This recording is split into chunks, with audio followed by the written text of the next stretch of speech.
겠습니다. 사랑합니다. 축복합니다. 인사 나누겠습니다. 사랑합니다. 축복합니다. 우리 하나님 말씀 함께 봅니다. 하나님 말씀은 여호수아 11장 1절에서 23절까지 말씀입니다. 여호수아 11장 1절에서 23절까지 말씀 번갈아 가면서 읽도록 합니다. 제가 먼저 읽겠습니다. 하소랑 야빈이 이 소식을 듣고 마돈 왕 요밥과 시므론 왕과 악삽 왕과 및 북쪽 산지와 긴네렛 남쪽 아라바와 평지와 서쪽 돌의 높은 곳에 있는 왕들과 동쪽과 서쪽의 가나안 족속과 아모리 족속과 헷 족속과 브리스 족속과 산지의 여부수 족속과 미스바 땅 헤르몬산 아래 시 족속에게 사람을 보내매 그들이 그 모든 군대를 거느리고 나왔으니 백성이 많아 해변에 수많은 모래 같고 말과 병거도 심히 많았으며 이 왕들이 모두 모여 나와서 이스라엘과 싸우려고 메론 물가에 함께 진쳤더라. 여호와께서 여호수아에게 이르시되 그들로 말미암아 두려워하지 말라. 내일 이맘때에 내가 그들을 이스라엘 앞에 넘겨주어 몰살시키리니 너는 그들의 말 뒷발에 힘줄을 끊고 그들의 병거를 불사르라 하시니라. 이에 여호수아가 모든 군사와 함께 메론 물가로 가서 갑자기 습격할 때에 여호와께서 그들을 이스라엘의 손에 넘겨주셨기 때문에 그들을 격파하고 큰 시돈과 미스봇 만까지 추격하고 동쪽으로는 미스바 골짜기까지 추격하여 한 사람도 남기지 아니하고 쳐 죽이고 여호수아가 여호와께서 자기에게 명령하신 대로 행하여 그들의 말 뒷발에 힘줄을 끊고 그들의 병거를 불로 살랐더라. 하솔은 본래 그 모든 나라의 머리였더니 그때 여호수아가 돌아와서 하솔을 취하고 그 왕을 칼날로 쳐 죽이고 그 가운데 모든 사람을 칼날로 쳐서 진멸하여 호흡이 있는 자는 하나도 남기지 아니하였고 또 하솔을 불로 살랐고 여호수아가 그 왕들의 모든 성읍과 그 모든 왕을 붙잡아 칼날로 쳐서 진멸하여 바쳤으니 여호와의 종 모세가 명령한 것과 같이 하였으되 여호수아가 하솔만 불살랐고 산에 세운 성읍들은 이스라엘이 불사르지 아니하였으며 이 성읍들의 모든 재물과 가축은 이스라엘 자손들이 탈취하고 모든 사람은 칼날로 쳐서 멸하여 호흡이 있는 자는 하나도 남기지 아니하였으니 여호와께서 그의 종 모세에게 명령하신 것을 모세는 여호수아에게 명령하였고 여호수아는 그대로 행하여 여호와께서 모세에게 명하신 모든 것을 하나도 행하지 아니한 것이 없었더라. 여호수아가 이같이 그 온 땅 곧 산지와 온 네겝과 고센 온 땅과 평지와 아라바와 이스라엘 산지와 평지를 점령하였으니 그 세일로 올라가는 한락산에서부터 헤르몬산 아래 레바논 골짜기의 바알갓까지라. 그들의 왕들을 모두 잡아 쳐 죽였으며 여호수아가 그 모든 왕들과 싸운 지가 오랫동안이라. 기본 주민 히위 족속 외에는 이스라엘 자손과 화친한 성읍이 하나도 없고 이스라엘 자손이 싸워서 다 점령하였으니 그들의 마음이 완악하여 이스라엘을 대적하여 싸우러 온 것은 여호와께서 그리하게 하신 것이라. 그들을 진멸하여 바치게 하여 은혜를 입지 못하게 하시고 여호와께서 모세에게 명령하신 대로 그들을 멸하려 하심이었더라. 그때 여호수아가 가서 산지와 헤브론과 드빌과 아납과 유다 온 산지와 이스라엘의 온 산지에서 아낙 사람들을 멸절하고 그가 또 그들의 성읍들을 진멸하여 바쳤으므로 이스라엘 자손의 땅에는 아낙 사람들이 하나도 남지 아니하였고 가사와 가드와 아스도드만 남았더라. 23절 함께 읽습니다. 이와 같이 여호수아가 여호와께서 모세에게 말씀하신 대로 그 온 땅을 점령하여 이스라엘 지파의 구분에 따라 기업으로 주매 그 땅에 전쟁이 그쳤더라. 아멘. 이스라엘이 가나안 땅을 이제 점령하죠. 그 점령하는 순서는 가나안 중부 지역을 점령한 후에 남부 지방 그리고 북부 지방의 순서였습니다. 이 여호수아서라는 성경은 이스라엘 백성들이 가나안 땅을 점령하는 이야기입니다. 그래서 보게 되면 계속 전쟁에 대한 이야기가 나오죠. 여호수아서 전반부는 전쟁하는 이야기, 후반부는 그 전쟁에서 빼앗은 땅들을 이스라엘 각 지파에게 분배하는 이런 이야기로 여호수아서가 구성되어져 있습니다. 자, 이스라엘의 가나안 지역을 정복하는데 처음에는 이제 성 한 곳을 점령하기 위해 많은 시간이 소요되고 있는 걸 보게 됩니다. 여리고성이나 아이성 점령하는 것을 보게 되면 그 성 하나 점령하는데 적지 않은 시간이 걸리고 있다는 것을 말해줍니다. 심지어는 아이성 점령할 때는 어떤 일이 일어납니까? 아이성 사람들에게 패하게 되므로 이스라엘 백성들이 절망하기도 합니다. 그러나 아이성 전투 패배는 그 순간에는 이스라엘 백성들을 아주 절망케 만들었지만 그것이 이스라엘 백성들에게 아주 좋은 약이 됩니다. 우리 인생에도 그렇죠. 실패의 경험들이 그 순간은 크게 우리를 절망시키고 좌절시키지만 후에는 그게 좋은 약이 될 때가 있습니다. 아이성에서 패하게 되므로 이스라엘은 두 가지의 큰 교훈을 얻게 됩니다. 첫 번째는 하나님의 백성들은 어떠해야 되는가에 대한 어떤 귀중한 가르침을 얻게 됩니다. 아이성에서 패배한 근본적인 원인은 그 아간이라는 사람의 탐욕 때문이었습니다. 가나안 사람들과 똑같이 물질에 대한 탐욕을 가지면서 가나안을 정복한다라는 것은 하나님에게 아무런 의미가 없습니다. 왜 하나님께서 아간 한 사람의 범죄 때문에 패하게 하시고 수많은 사람이 죽죠. 아이성과 전투에서. 그리고 아간의 가족 전부가 다 몰살당하고 아간의 집에 있는 짐승들까지 다 몰살당하게 합니다. 왜 이런 큰 아픔을 겪게 하시느냐는 겁니다. 제가 생각하는 건 그런 거예요. 이 가나안 사람들과 똑같이 그 물질에 대한 탐욕을 가진 채 그 가나안 땅을 정복한다? 이것은 하나님에는 아무 의미가 없기 때문이라고 저는 생각합니다. 하나님은 가나안 땅에 당신의 백성들을 통해서 당신의 나라를 세우기를 원하십니다. 하나님의 나라를 세워가기를 원하고 계세요. 그런데 가나안 사람들이 통치하던 때와 똑같은 모양으로 이스라엘 백성들이 가나안 땅에서 살게 된다면 그 무슨 의미가 있겠습니까? 아간은 가나안 사람들과 똑같은 삶의 목적과 삶의 가치관을 갖고 있는 사람이었습니다. 이스라엘 백성들이 가나안 사람들과 똑같은 삶의 목적과 가치관을 갖고 있다면 그런 사람들이 가나안 땅을 점령한들 그게 하나님께 무슨 의미가 있겠습니까? 그럼 우리의 삶도 마찬가지입니다. 세상 사람들과 똑같은 삶의 목적과 삶의 가치관을 갖고 있으면서 이 땅을 사는 동안 하나님, 내가 하나님의 백성이기 때문에 하나님 나라를 이루어가기 위해서는 하나님 백성들인 내가 좀 잘되고 승리하고 높은 자리에 올라가고 이래야 되겠습니다. 이렇게 생각하는 사람 많이 있죠. 근데 여러분, 그런 가치관을 갖고 살게 된다면 설사 우리가 이 세상에서 우리가 원하는 대로 높은 자리에 올라가고 우리가 원하는 대로 많은 것 소유하게 된다 한들 우리에게는 뭐 기분 좋은 일인지 모르겠지만 하나님께는 아무런 의미가 없습니다. 하나님의 백성들이 하나님 백성다운 삶의 목적과 가치관을 갖고 이 땅을 점령해 갈 때 그것이 하나님 나라이지, 세상 사람도 똑같은 목적을 갖고 있는 사람들이 이 땅의 승리자로 서가게 된다면 하나님 편에서 볼 때 그건 아무 의미 없는 일이 되어버리고 맙니다.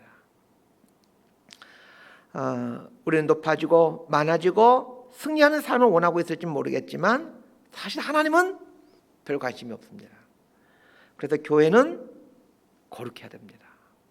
이 거룩하다라는 말은 구별된다라는 말인데, 그래서 하나님의 백성은 세상과 구별돼야 되는 겁니다. 마치 이렇게 흰콩이 있는데 검정콩 속에 흰콩이 있다고 생각해 보세요. 금방 구별되지 않습니까? 그게 거룩입니다.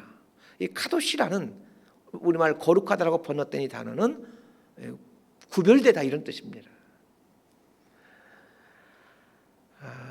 교회가 거룩하지 않은 채 세상에서 승리하는 공동체로 서가게 된다면 그건 성경에서 말하는 하나님 나라가 아닙니다. 그렇게 되지도 않을 뿐만 아니라 그렇게 되어서도 안 되죠. 아이성에서 패하게 되므로 이스라엘 백성들이 얻게 된 두 번째 교훈이 있습니다. 하나님 말씀에 대한 순종이 얼마나 중요한지를 깨달아가게 됩니다. 이스라엘의 삶의 목적이 거룩, 구별됨이라면 이스라엘의 삶의 방식은 순종입니다. 하나님께서 여리고성을 점령할 때 여리고성에 있는 모든 물건들은 하나님께 바쳐진 것이기 때문에 누구도 가져가서 안 된다라고 분명하게 말씀하셨습니다. 그럼에도 아간이라는 사람이 하나님의 말씀을 어기게 됐고 결국 그 다음 전투에는 아이성에서 패하게 되죠. 아이성에서 패하게 되므로 이스라엘 백성들은 하나님 말씀에 순종하는 것이 승리하며 살 수 있는 비결이라는 것을 깨달아가게 됩니다. 자, 그래서 그 이후에 이제 어떻게 합니까? 이스라엘 백성들은 하나님 말씀에 철저히 순종하는 삶을 살게 됩니다. 그러자 어떤 일이 또 발생합니까? 가나안 중부에 있는 나라들이 연합군을 형성하죠. 5나라가 연합군을 형성해가지고 이제 이스라엘 쳐들어오는데 그 5나라 연합군을 일거에 무너뜨리게 됩니다. 그 전에는 한 개의 성을 차지하게 하는데도 적지 않은 시간을 들이게 하더니 하나님 말씀에 순종하는 삶을 살게 되자 하나님은 순식간에 그 가나안 중부 일대의 5나라를 한 번에 모으시하더니 그 5나라를 일거에 무찌르게 하십니다. 이렇게 하나님은 하나님의 말씀을 순종하는 백성들 순종하자 그 이스라엘 백성들에게 그들의 지경을 확장시켜 가더라는 것입니다. 중요한 사실은 가나안 중부를 점령할 때도 가나안 중부 쪽에 본거지를 두지 않고 길갈에 본거지를 두었다라고 성경이 말하고 있습니다. 이 길갈에 본거지를 두었다라는 것에 대해서 제가 며칠 전 새벽 예배 시간에 아주 자세하게 설명드린 것 같습니다. 이 길갈에 본거지를 두었다, 길갈에 주둔하였다라는 것은 아주 큰 의미가 있습니다. 길갈은 그 여리고성 바로 옆에 있는 곳으로서 요단강에 붙어 있는 저지대에 있는 아주 작은 마을입니다. 이스라엘 백성들이 계속해서 길갈에 본영을 둔 이유는 길갈에서 행했던 할례와 그 유월절 잔치의 의미를 삶에 붙들고 살기 위함이었습니다. 그래서 가나안 중부 지역의 맹주 역할을 하던 5개의 연합군을 무찌른 다음에 그 가나안 중부 지역을 이미 점령했음에도 불구하고 이스라엘 백성들이 저 멀리 떨어져 있는 여리고성까지 와서 그 옆에 있는 길갈로 돌아오게 됩니다. 이스라엘이 전투하기에 유리한 그 산악 지역의 높은 곳에 위치해 전투하기가 편할 텐데 거기에 있지 않고 저 요단강까지 내려와서 이 길갈에 거주하고 있다라는 걸 말해주고 있습니다. 여호수아서 10장 15절 말씀이 그 말씀입니다. 제가 한번 읽어드릴게요. 여호수아가 온 이스라엘과 더불어 길갈 진영으로 돌아왔더라. 5나라 연합군을 무찌른 이후에 여호수아와 이스라엘은 다시 길갈 진영으로 돌아왔습니다.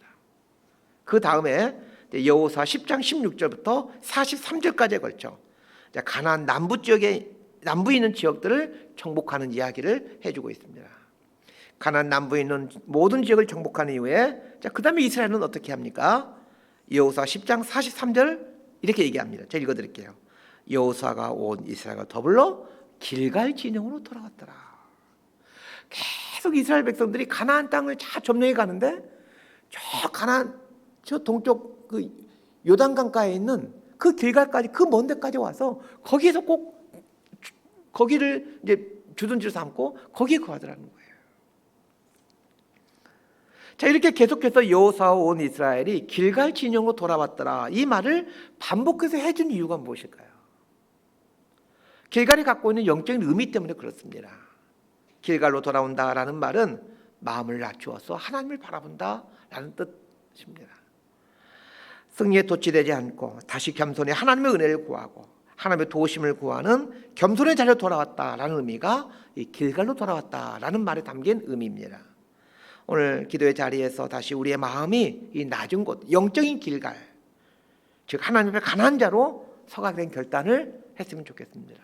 이런 게 우리가 매 순간 영적인 길갈로 돌아간 삶을 사는 것이라 할 수 있습니다.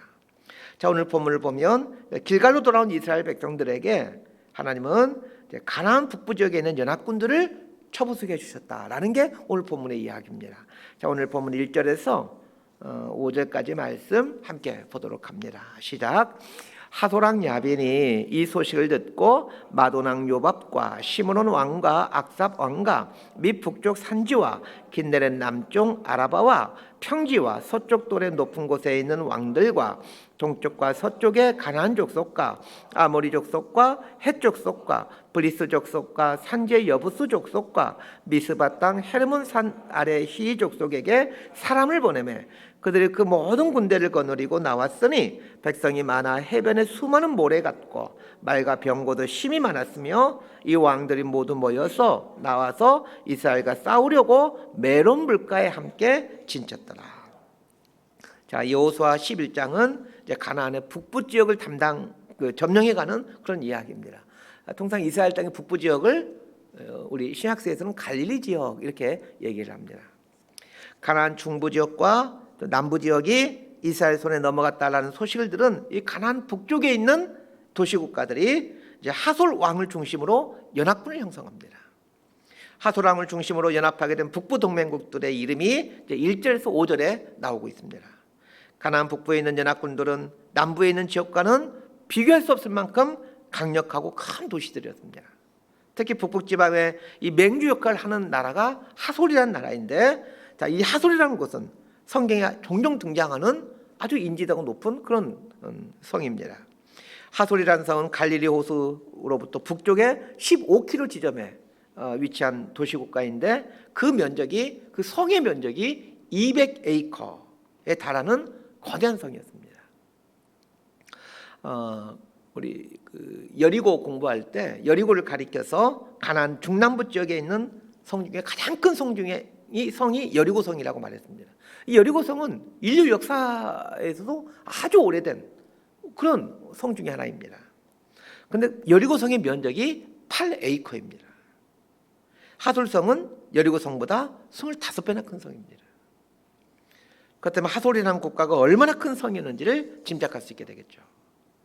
하솔이라는 성이 얼마나 큰 성이었던지 여호수아 때 이제 정복이 되지만, 여호수아가 죽고 난 이후부터 사사 시대가 진행되는데 이 사사 시대에 다시 하솔이라는 성이 재건이 됩니다.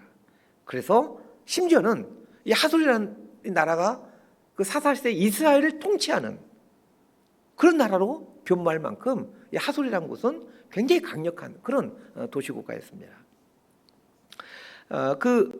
이제 사사 시대 하솔이 이스라엘을 괴롭힐 때 그때 여자 사사인 드보라가 나타나서 하솔의 통치자인 이 야빈 왕을 무찌르게 되는 거죠. 자, 이렇게 하솔이라는 국가는 아주 강력한 나라였다라는 걸 기억했으면 합니다. 하솔을 중심으로 이제 수많은 나라가 연합해서 지금 이스라엘과 대적하고자 메론 뭇가라는 곳에 진을 치고 있습니다.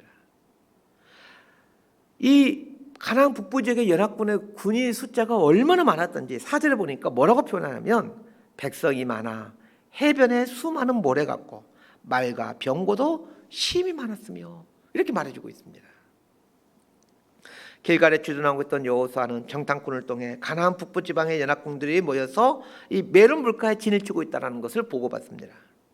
정탐꾼은 메론 물가에 얼마나 많은 병력이 직결되어 있고 얼마나 많은 병과 말이 있는지까지 다 보고를 합니다. 그때 하나님께서 여호수아에게 이런 말씀을 해주십니다. 6절 말씀 제가 읽어드릴게요.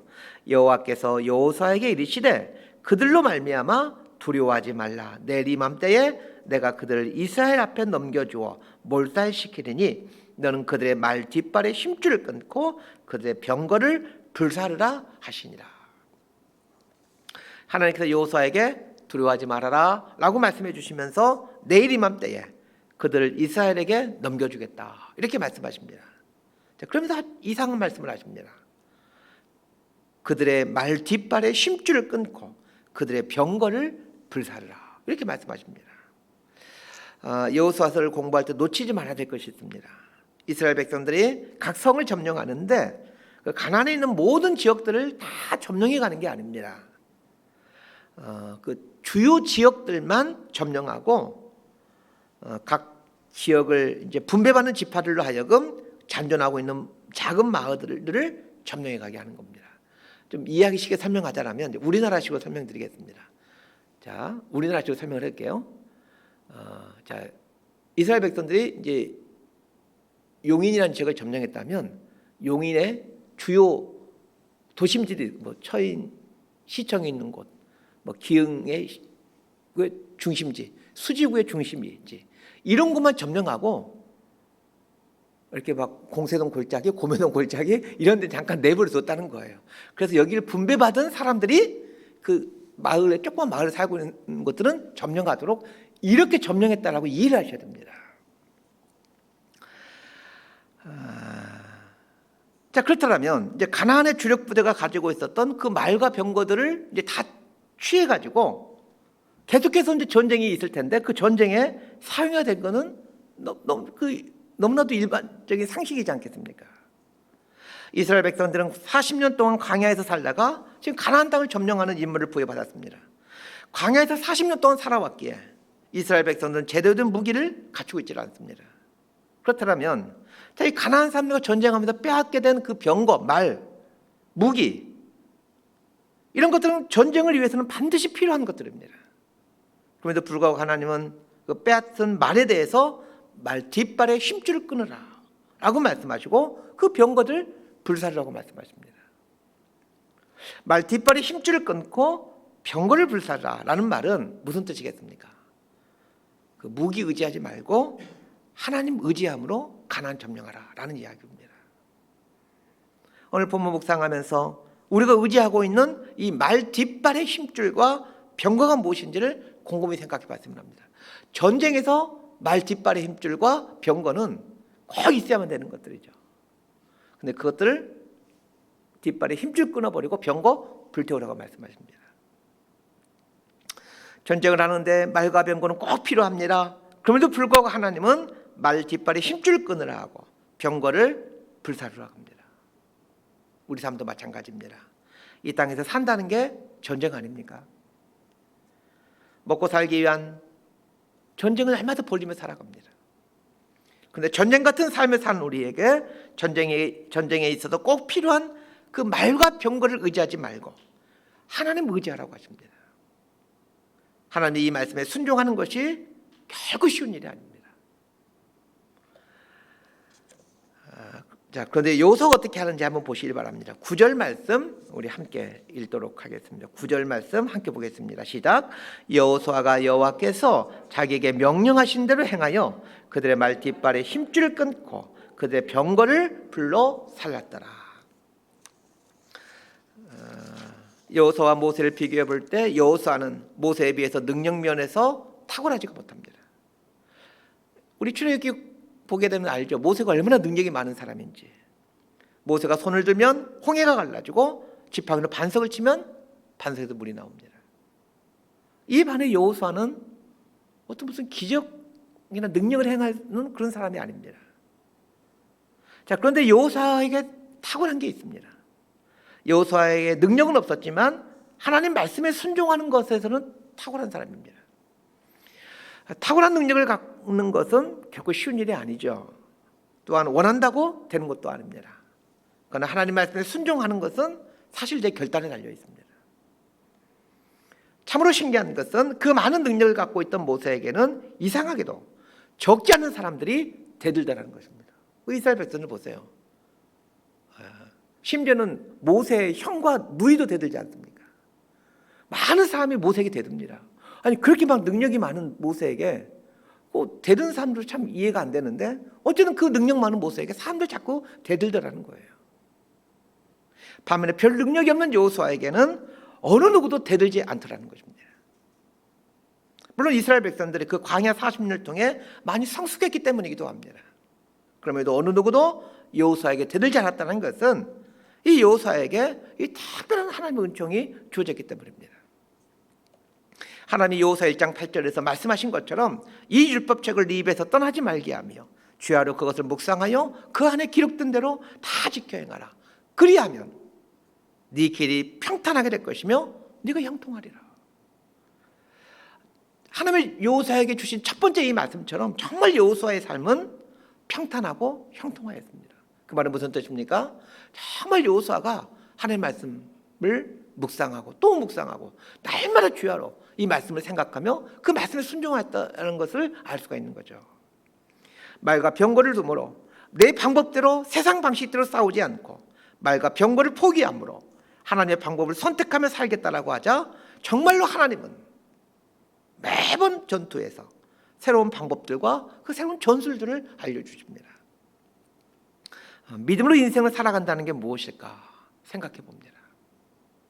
우리는 계산이 가능하고 예측이 가능한 이 말과 병거 같은 걸 마련해 두려고 우리는 노력을 합니다. 그러나 하나님은 하나님 계산이 있으니 말과 병거 그 의지하지 말아라 이렇게 말씀하십니다. 믿음으로 인생을 산다라는 것은 내가 내 인생을 이끌어가지 않겠다라는 말입니다. 하나님이 이끌어 가시도록 하나님께 맡기는 것이 믿음으로 인생을 사는 것 아니겠습니까? 자녀를 키우면서 믿음으로 사는 게 무엇인지 배워갑니다.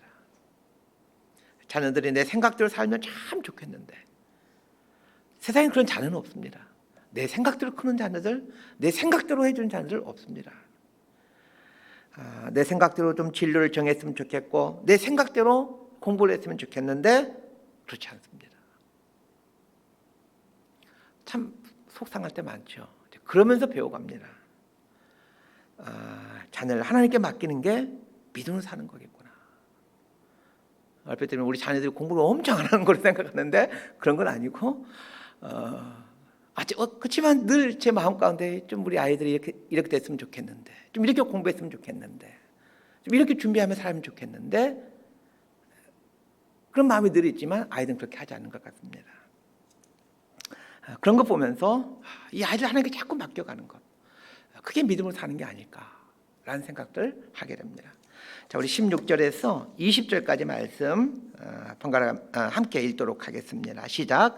여호수아가 이같이 그 온 땅 곧 산지와 온 네겝과 고센 온 땅과 평지와 아라바와 이스라엘 산지와 평지를 점령하였으니 곧 세일로 올라가는 한락산에서부터 헤르몬 산 아래 레바논 골짜기의 바알갓까지라. 그들의 왕들을 모두 잡아쳐 죽였으며 여호수아가 그 모든 왕들과 싸운 지가 오랫동안이라. 기본 주민 시족속 외에는 이스라엘 자손과 화친한 성읍이 하나도 없고 이스라엘 자손이 싸워서 다 점령하였으니 그들의 마음이 완악하여 이스라엘을 대적하여 싸우러 온 것은 여호와께서 그리하게 하신 것이라. 그들을 진멸하여 바치게 하여 은혜를 입지 못하게 하시고 여호와께서 모세에게 명령하신 대로 그들을 멸하려 하심이었더라. 가나안 지역에 있는 가나안 족속 중 여호수아의 죽임을 당한 왕은 31명 왕입니다. 31명의 왕이 죽었다라는 말은 31개의 도시 국가가 정복당했다는 얘기입니다. 그런데 하나님께서 가나안에 있는 국가 중에 이 정복을 당한 나라들에 대해 말씀하시면서 그들이 정복당한 이유를 하나님 말씀해 주고 있습니다. 20절에 보면 뭐라고 말해 줍니까? 그들의 마음이 완악하여. 이스라엘에게 정복당한 나라들을 언급하면서 왜 그들이 정복당했는지 이유를 설명해 주시는데 그들이 완악함 때문이다 라고 말씀하십니다. 그런데 재미있게도 19절에 보면 기본 주민들은 가난에 살고 있으면서도 죽임을 당하지 아니하였다 이렇게 말하고 있습니다. 하나님이 정말로 원하시는 것은 가난에 있는 사람들이 이 기본 주민들처럼 그리고 여리고성의 라합처럼 하나님에게 대항하지 않는 것입니다. 기본 주민들 살려주시고 라합을 살려주시면서 하나님은 가나안 땅에 살고 있는 사람이라 할지라도 마음을 가난하게 하여 기본 주민처럼 라합처럼 마음을 가난하게 하여 하나님 앞에 무릎 꿇게 된다라면 살게 된다라는 것을 말씀해 주십니다. 여호수아와 이스라엘이 왜 승승장구합니까? 하나님 말씀에 순종했기 때문입니다. 하나님 말씀에 순종한다라는 말은 마음이 가난하다라는 말입니다. 이런 마음이 높아지면 마음이 부유해지면 순종하지 않습니다. 언제 순종하는지 아십니까? 마음이 가난할 때입니다. 그렇다면 여러분 마음을 완악하게 하지 마시길 바랍니다. 마음이 독한 사람들이 있습니다.